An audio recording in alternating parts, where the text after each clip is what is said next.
Medyo hapon na yan, guys. Kaya ganyan, madilim na siya. So, dyan na rin pala yung hotel na binook ko. Dyan sa Dotonbori. Malapit dyan. Kaya okay lang na gabi na ako dyan sa Dotonbori kasi andyan na naman yung ang hotel ko. So, walking distance lang siya. So, nag-cruise ako. Syempre, hindi papayag ang auntie na hindi ako mag-cruise. Ayan, nag-cruise ang auntie nyo. Mura lang naman siya, guys. Mura lang siya, kaya recommended ko siya na mag-cruise kayo. Ayan, tingnan mo, may pa-bubbles ang driver. Sa mismong Glico. Daan mo ng Glico, ayan. Ayan, ginawa ko na naman siya ulit ng mga, alam niyo yun, mahilig ako sa ganyan eh. Ginagawa ko siya ng ng mga video all-in-one na. Diba?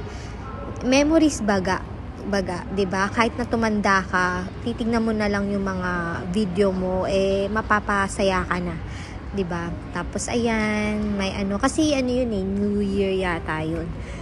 Hindi ko alam ha, hindi ako sure. Basta merong na may pa fireworks diyan. Ayan ulit, ang hilig ko talaga sa yung ganyan eh, posing.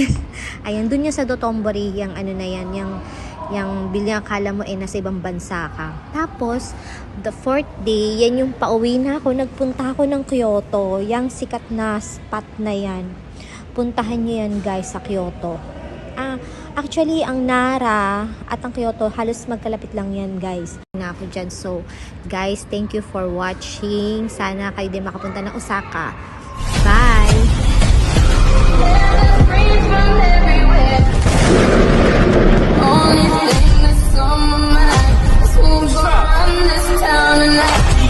Yeah, I say that we are. This is Rock Nation. Pledge your allegiance.